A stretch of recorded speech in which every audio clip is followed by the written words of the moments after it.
Welcome to Maheshan IAS. Your rank is our responsibility. Hello नमस्कार, जय हिंद, वंदे मातरम। स्वागत करता हूं आप सभी का महेशन आईएएस के डिजिटल प्लेटफॉर्म पर।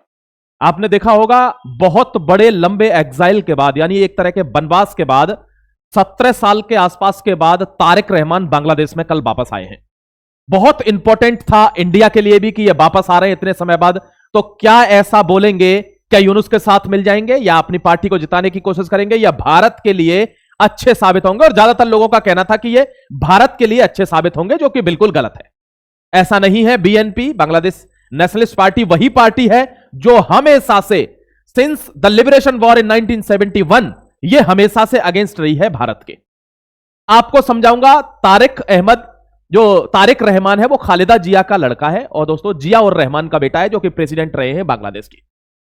कल ये लौटकर आता है और एक बहुत बड़ी मेमथ रैली होती है, यानी इसका स्वागत किया जाता है। बहुत बड़ी संख्या में लाखों लोग रोडों पर रहते हैं, और उसके बाद जैसा भाषण इससे एक्सपेक्टेड था वैसा ही उसने किया। अपनी मां से बात करके आया होगा, जाहिर सी बात है उनकी तबीयत थोड़ी नासाज है, और उसके बाद इसने जो अपना प्रोस्पेक्टस जो रखा, जिसको मैनिफेस्टो कहते हैं, उसके द्वारा लगता है कि हो सकता है बांग्लादेश में अगली सरकार बीएनपी की बन जाए। और इसी का डर था यूनुस को, इसीलिए यूनुस ने एक दिन पहले बम धमाका भी करवाया था कि खौफ के मारे लोग ही ना आए रोड पर, उनको लगे कहीं भीड़ में बम धमाका ना हो जाए। लेकिन बीएनपी की, यानी तारिक रहमान की पॉपुलैरिटी बड़ी है, तो दोस्तों लाखों की संख्या में लोग वहां पहुंचे। यह है बंदा, आप देख सकते हो, सिक्योरिटी की वजह से अंदर बसने से पहले इसने हाय हेलो किया है। बहुत बड़ी संख्या में लोग थे। In mammoth public rally Tariq Rahman calls for freedom of expression, cautions against spies and hegemonic powers. यानी उसने कहा है कि बांग्लादेश में, आपने देखा होगा पिछले कुछ दिनों में चाइना का स्पाई वहां मिल रहा है, पाकिस्तान के स्पाई वहां मिल रहे हैं, आईएसआई के, सीआईए के एजेंट वहां घूम रहे हैं। वो कह रहा है कि जितनी भी हेजिमोनिक पावर हैं, प्रभुत्व वाले देश हैं, जैसे अमेरिका हो गया, चाइना हो गया, इस टाइप के लोग जो बांग्लादेश में स्पाइस भेज रहे हैं और हेजिमनी स्थापित करना चाहते हैं सेंट मार्टिन आइलैंड लेकर, ऐसे लोगों के खिलाफ हम काम करेंगे, ऐसे लोगों को हम पीछे की तरफ धकेलेंगे। तो खूब सीटियां बाजी, खूब हल्ला मचा। बात भारत पर कब आई? देखिए, Bangladesh Yunus government fail to control democracy, BNP leader on attack on India mission. आपने देखा होगा भारत के अभी एक तो नहीं, दो बोलेंगे, कल भी एक सम्राट नाम के व्यक्ति को, अमृत मंडल नाम के व्यक्ति को वही से मॉब लिंचिंग में भीड़ के द्वारा पीट कर मारा गया है। अब ये कह रहे हैं कि यूनुस की गवर्नमेंट फेल हो चुकी है। यूनुस की तो एक्चुअली कोई गवर्नमेंट थी नहीं, वो इंटरिम गवर्नमेंट का हेड बना दिया था, क्योंकि उसकी अच्छी उठा बैठक है अमेरिका के साथ, इसलिए उसको बांग्लादेश में रख दिया। लेकिन एक चीज भारत के लिए बहुत कंसर्न वाली है, और वो मैं आपके साथ डिस्कस करना चाहता हूं। इस व्यक्ति ने एक चीज डिस्कस की है, और वो क्या है वो भी एक बार देख लेते हैं। देखिए, सबसे पहले तो ये है, ABM Musharraf Hussain also spoke about the return of Tarique Rahman, the party's acting chairman and former prime minister Khaleda Zia son, describing him a national leader in Bangladesh. इसने एक बात कही है कि भारत की मीडिया ने इस बात को तूल दे दिया कि बांग्लादेश में यह हो रहा है, बांग्लादेश में वो हो रहा है, जबकि बांग्लादेश में कुछ नहीं हो रहा। अभी वहां पर सिर्फ जांच चल रही है। हमारे यहां का आदमी वहां भीड़ के द्वारा पीट कर मारा जाता, पूरे विश्व में across the world pictures, videos going viral, और यह कहता है कि ऐसा कुछ नहीं हुआ बांग्लादेश में। भारत की मीडिया इसको केवल डिफेम कर रही है, बांग्लादेश को, हर जगह सोशल मीडिया पर। उसके बाद तारिक रहमान क्या कहता है कि 2 लिबरेशन वॉर हुए बांग्लादेश में, एक लिबरेशन वॉर नहीं हुआ है। एक हुआ था 1971 में, जिसमें बांग्लादेश की स्थापना हुई। यह भूल गए कि भारत के 4000 सैनिक शहीद हुए थे उसमें। यह भूल गए कि रशिया ने अपना बेड़ा अड़ा दिया था अमेरिकी 7th फ्लीट के सामने। यह भूल गए भारत का कंट्रीब्यूशन। यह भूल गए वो दिन जब भारत के कमांडर ने 93,000 पाकिस्तानी दलों को सरेंडर कराया था इन्हीं की रक्षा में। यह भूल गए कि 4 लाख से ज्यादा इनकी महिलाओं के रेप हुए। यह भूल गए कि 40 लाख से ज्यादा लोगों का कत्लेआम किया, जेनोसाइड हुआ बांग्लादेश में, और भारत ने रक्षा की और रेडिकल इस्लाम से इनको बचाकर बांग्लादेश की स्थापना की। यह भूल गए। यह क्या कहता है कि 2 लिबरेशन वॉर हुए बांग्लादेश में, एक 1971 में और एक हुआ है 2024 में, 5 अगस्त वाले दिन, जिस दिन वहां से जान बचाकर शेख हसीना भारत में आ गई है, उस दिन की बात कर रहा है। और एक कर रहा है 16 दिसंबर की बात 1971 में, जिसको हम आजादी दिवस भी मनाते हैं। समझ गए? यह है कंसर्न की बात भारत के लिए कि बीएनपी भारत के खिलाफ थी, बीएनपी भारत के खिलाफ रही, और आज भी खिलाफ है, और भविष्य में भी। समझ गए? तो ये बिल्कुल यह मत समझना कि यह भारत के फेवर में होगा, नहीं, नेवर। क्योंकि उसने कहा है यूनुस की गवर्नमेंट फेल हुई है, आई हैव अ प्लान। ये उसके वर्ड हैं कि मेरे पास एक प्लान है। और ये पता है किसकी वर्डिंग्स है? ये वर्डिंग्स है, that was the wordings given by the Martin Luther King in USA, the greatest civil leader ever. सबसे बड़ा समाज का लीडर मार्टिन लूथर किंग, उसने कहा था कि मेरे पास प्लान है, और उसने जितने भी अश्वेत लोग थे उनके अधिकारों के लिए लड़ाई की। और यही देखो दोस्तों, इसी का नतीजा है कि आज अफ्रीका में भी दोनों रंग के लोग साथ खेलते हैं। जो अपार्थीड मूवमेंट था वो मंडेला साहब के द्वारा भी चलाया गया और अपार्थीड के लिए न्याय मिला, यानी रंग भेद की नीति थी जो बंद हुई। आज अमेरिका में भी दोनों तीनों कलर के लोग साथ में रहते हैं, साथ में खाते हैं, साथ में पीते हैं। ये मार्टिन लूथर किंग टाइप के लोगों के मूवमेंट थे। इसने क्या कहा है? India named on social media assumption Bangladesh national party leader on Usman Hadi killing allegation. इसने कहा है भारत के ऊपर उस्मान हदी की किलिंग के एलिगेशन लगे। फिर बाद में जिस आदमी ने मारा था उसके ऊपर ये भारत की मीडिया ने यह फैला दिया कि वो भारत के लिए उड़ चुका है, भारत में है, जबकि ऐसा कुछ नहीं है, अभी जांच चल रही है। जांच खत्म हो गई, यूनुस ने मरवाया उसको, समझ गए? अब जांच करते, जांच पुलिस इनकी कैसी जांच करती है जानते हो? कैसी पुलिस जांच करती है? आपने कल सम्राट मंडल की जब हत्या हुई, पीट पीट के भीड़ ने मार डाला, तो पुलिस कहती है ये तो क्रिमिनल था, एक्सटॉर्शन की मनी लेने आया था, और जिसके यहां लेने आया था उसने हल्ला मचा दिया, सलीम करके कुछ नाम है, और उसकी वजह से वहां लोग गैदर हो गए और उसको पीटकर मार डाला। बेवकूफ समझ रहा है ना? ये आप ध्यान रखिएगा। यहां देखिए, आई हैव अ प्लान, ये इसकी वर्डिंग्स है, I have a plan. BNP Tarique Rahman invokes Martin Luther King junior as he lands in Bangladesh after 17 years implications for India. Bharat के लिए सोचा जा रहा था कि क्या इंप्लीकेशंस होंगे, लेकिन नथिंग हैज बीन चेंज, कुछ भी चेंज नहीं हुआ है और ना होगा, nor it is going to change. क्यों? क्योंकि दोस्तों ये पहले भी बीएनपी भारत के खिलाफ रही थी, ये कभी चाहती ही नहीं थी, यानी जो इसके वो थे जियाउर रहमान दोस्तों, वो कभी चाहते ही नहीं थे कि बांग्लादेश की स्थापना भी हो, जमात को सपोर्ट करते थे उस टाइम पर। और इस आदमी ने इतना पॉलिटिकल स्टेटमेंट दिया कि इसने जमात को भी अपने तरफ झुका लिया। वहां जो माइनॉरिटी है, हिंदू वगैरह, उनको भी ऐसा लगेगा कि अब ये हमको बचाएगा। और जितने भी एनसीपी के लीडर है दोस्तों, नेशनल सिटीजन्स पार्टी जो नई बनी है यूनुस की हेल्प से, उसको भी इसने क्या कहा, हदी का हवाला देकर उसको भी साध लिया। यानी एक बड़ा लीडर राइज कर रहा है, बांग्लादेश की पॉलिटिक्स चेंज होने वाली है, सारी पार्टियां मिलकर। क्यों? क्योंकि अब आवामी लीग बैन है, मुजीबुर रहमान की आवामी लीग बैन है, और जियाउर रहमान की बांग्लादेश नेशनलिस्ट पार्टी अब बांग्लादेश में राज कर सकती है। यूनुस का खेल खत्म हो सकता है। आप ये सुनने में ला सकते हैं कुछ दिन बाद के यूनुस फ्लैट टू अमेरिका, बहुत जल्दी आपके सामने यह खबर आ सकती है। चाइना ने 8 सबमरीन दिया है पाकिस्तान को। मैंने कहा था चाइना पाकिस्तान की नेवी को मजबूत कर रहा है, लेकिन बाप फिर भी बाप ही होता है। Bharat, India fortifies power with unstoppable nuclear capable K4 SLBM having 3500 kilometre की रेंज में हमने उसके निकाल लिए। हमारे पास MH-60 भी आ गया, ध्यान रखना, MH-60R, ठीक है? ये उड़ा देगा कितनी भी सबमरीन लिया हो, कहां से लिया, चाइना से लिया, कहीं से भी लिया। अब आपको एक ऐसी इंफॉर्मेशन देता हूं जिसको देखकर आपको पता चलेगी कि रूस ने कभी पाकिस्तान का साथ क्यों नहीं दिया, उसको हथियार क्यों नहीं दिए, रूस की पाकिस्तान से बनती क्यों नहीं है। बात है सन 2001 की। सन 2001 में Vladimir Putin, the young king of Russia, met with George W Bush of American president. अब इन दोनों की मुलाकात होती है और पुतिन साहब कहते हैं कि पाकिस्तान को, Putin famously told Bush, I am concerned about the Pakistan, it's just a junta with nuclear weapons, it is no democracy, yet the West does not criticise. यहां कोई भी डेमोक्रेसी नहीं है पाकिस्तान के अंदर, यह एक तरह की जुंता है। जुंता सुनिए आपने, जनता जुंता, म्यांमार में है एक जुंता है, एक आर्मी है जो कू करवाती रहती है म्यांमार में, म्यांमार जुंता। तो वो कहता है ये एक तरह के वही इंसर्जेंट लोग हैं जहां डेमोक्रेसी नहीं है, और ये जुंता है विद न्यूक्लियर वेपन्स।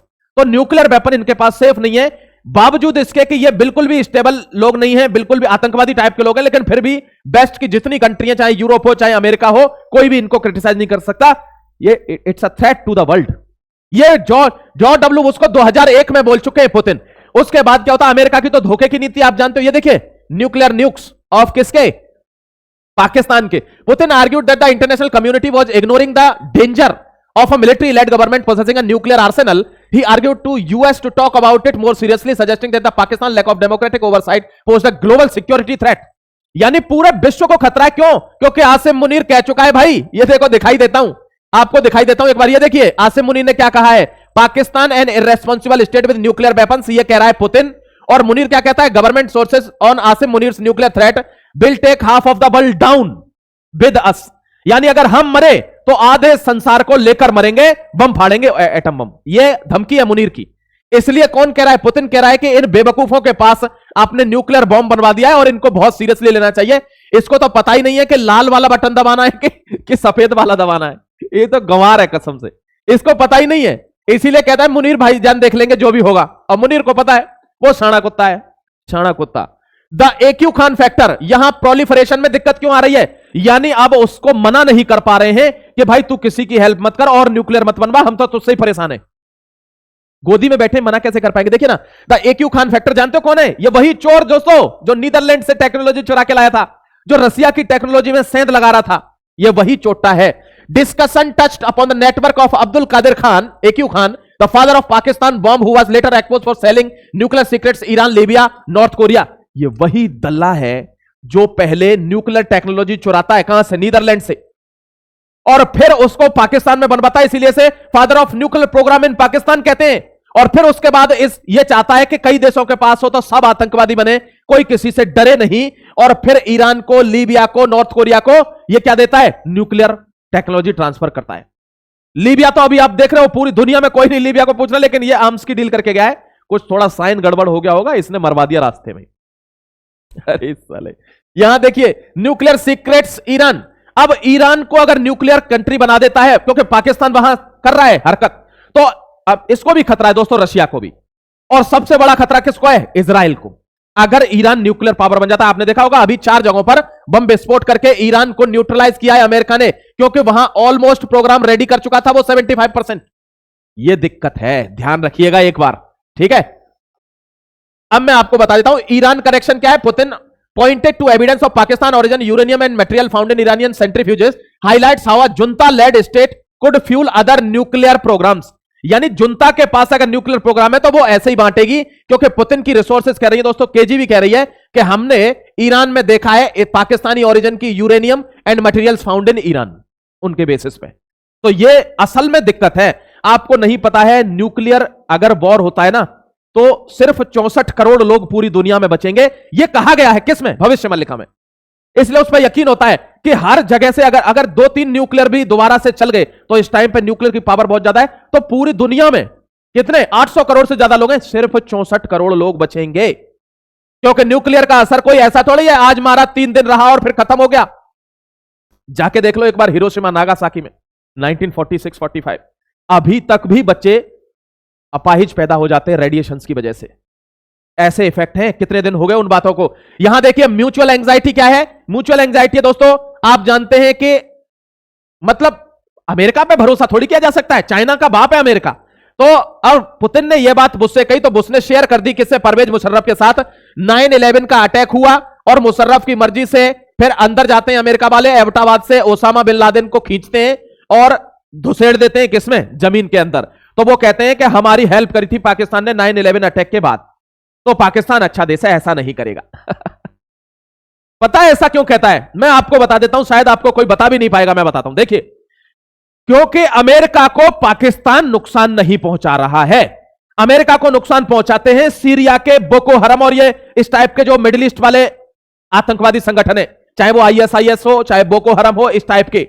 नाइजीरिया में क्रिश्चियनों का कत्लेआम हुआ तो नाइजीरिया को भी मारा, सीरिया में भी अभी ऑपरेशन हॉकी लॉन्च करके वहां पे भी मारा, और दोस्तों आपको पता है ISIS को भी अभी अभी ठोका इसने। क्यों? क्योंकि वे क्रिश्चियन के ऊपर हमला कर रहे हैं। इधर क्या है? इधर तो हिंदू मरता है, मुसलमान मरता है, इधर सिख मरता है, बौद्ध मरता है, जैन मरता है, इनको क्या फर्क पड़ रहा है? कोई फर्क नहीं है। इसीलिए वो कभी भी पाकिस्तान का सपोर्ट पीछे हटाएगा ही नहीं। भारत को अपने दम करना होगा, और इस बार अमेरिका भी जानता है कि अगर भारत एक्शन लेगा तो फिर कितने भी फोन कर लें ऐसे टटपूजिए ट्रंप टाइप के, आप कोई सुनी नहीं जाएगी। सुनी तो पहले भी नहीं थी, बट अब बिल्कुल नहीं सुनी जाएगी। तो खतरा क्या है? खतरा यह है, ये चाबहार ये ग्वादार, ये चाबहार, हम चाबहार पे हैं, ग्वादार यहां है, तो ये यहां से इसको न्यूक्लियर कंट्री बनवा सकता है, ये इसकी आदत है। कह देगा इंडिया को चाबहार पोर्ट का एक्सेस खत्म करिए, हम आपको न्यूक्लियर देते हैं। यहां देखिए, इंडिया, अमेरिका, रशिया कंसर्न क्या है? Aligning with India, Putin's junta remark almost perfectly echoed the stance India had maintained for decades, signalling a rare movement of Russia American India alignment in regional security. Bharat ने हमेशा इस बात को concern लिया जो Putin ने कहा कि जुंता के पास न्यूक्लियर वेपन है and it's a threat for the world, और भारत उसी हिसाब से काम करता आया, रशिया के साथ मिलकर, अमेरिका के साथ मिलकर, रीजनल सिक्योरिटी में हमेशा। क्योंकि उसको पता है कि पाकिस्तान रोग नेशन है, ये बिल्ली है, कि मैं पीऊंगी नहीं तो फैला दूंगी। मतलब मैं भूखी हूं तो तू कैसे रोटी खा रहा है, फिर मैं न्यूक्लियर का खतरे का अटैक दूंगी। ये देखिए असदुद्दीन ओवैसी कभी कभी ये भी ठीक बोलता है, कह रहा है पाकिस्तान ग्लोबल थ्रेट है, nuclear weapon must be disarmed destroyed. Asaduddin Owaisi कह रहा है, इसने तो दुनिया को खैर धमकी दी है। देखिए यूएस के, अब मैंने बोला था ना इनके अपने लोगों के ऊपर आती है तो ये करते हैं। ये देखिए नाइजीरिया में कह रहा था क्रिश्चियन मारे जा रहे हैं, स्ट्राइक कर दी, मार दिया वहां पर। यहां देख लीजिए, won't allow Islamic terror to prosper, Trump orders strike on Nigeria. ISIS अभी अभी जो मारा है, अभी अभी जो हॉकी ऑपरेशन हुआ है वहां मारे हैं स्ट्राइक करके। तो जहां क्रिश्चियन खतरे में वहां यह चलता है, इधर तो हिंदू मर रहा है ना, इसको दिक्कत क्या है। Target specifically targeted ISIS terrorist scum described as president Trump ISIS Sahel province militant. ये मारे हैं, ये इससे मिलने आया था दोस्तों, और इस पर $10 मिलियन का पहले इनाम था, और आज ये राष्ट्रपति बना रखा है, ट्रंप का खास दोस्त भी है। ये समझिए ना, ये कहां से पैदा होते हैं, समझिए ना थोड़ा। यहां देखिए, ये defence of Christian communities, president Trump framed the strikes as a direct response to the slaughtering of Christians in Nigeria. Direct response है ये क्रिश्चियनों को अगर कोई स्लॉटर करेगा, कहां, नाइजीरिया के अंदर। लेकिन बांग्लादेश में अगर हिंदुओं को कोई स्लॉटर कर रहा है, if somebody is slaughtering Hindu community in Bangladesh, I am not going to take any stringent action on them. मैं नहीं उन पर कोई भी कठोर कोई वो करने जा रहा हूं स्ट्राइक, या कोई कठोर बयान भी नहीं देने जा रहा हूं। इन दोगलों से यही तो हमको सीखना होगा। यहां देखिए 52,000 Christians have been murdered in Nigeria, why is nobody talking about it. ओहो, तुमने तो स्ट्राइक लॉन्च कर दी और कौन टॉक अबाउट करेगा। ये देखिए, satellite imagery confirms Iran final push to deploy Sukhoi 35। Sukhoi 35 Iran ले रहा है और उसके लिए इसने बेस भी तैयार कर दिया। इससे कौन, किसको टेंशन है, इजराइल को। इजराइल में और पुतिन में इसीलिए तो नहीं बन रही है क्योंकि ये इससे सुखोई 35 ले रहा है, इजराइल इस पर अटैक करेगा तो ये रिटेलिएट करेगा। पाकिस्तान की इज्जत नीलाम हुई है। हाँ बिल्कुल सही बात है। ख्वाजा आसिफ जो है यहां का डिफेंस मिनिस्टर, वो कह रहा है जी मेरी कोई दोस्त नहीं है जी, अचानक से भी किया है एयरलाइंस इन पर हर चीज अचानक से होती है, हमला भी अचानक से होता है। 5 महीने में पाकिस्तान पर 14% से ज्यादा कर्ज। यार कर्जे से इनको फर्क नहीं पड़ता, कर्जे की टेंशन नहीं है इनको, इनको आदत है खाके, कर्जा लेके खाके और कब्र में चले जाने की इनकी आदत है, चुकाना ही नहीं पड़ेगा ना, समझ गए। तो कर्जा तो इन पर बहुत पुराने समय से और ऐसे ही रहेगा। पाकिस्तान को जमींदोज होना है तो क्यों ना कर्जा लेके ही हुआ जाए। फिर आता हूं एक और नई इंफॉर्मेशन के साथ, तब तक जुड़े रहिए महेशन के साथ। जय हिंद, वंदे मातरम।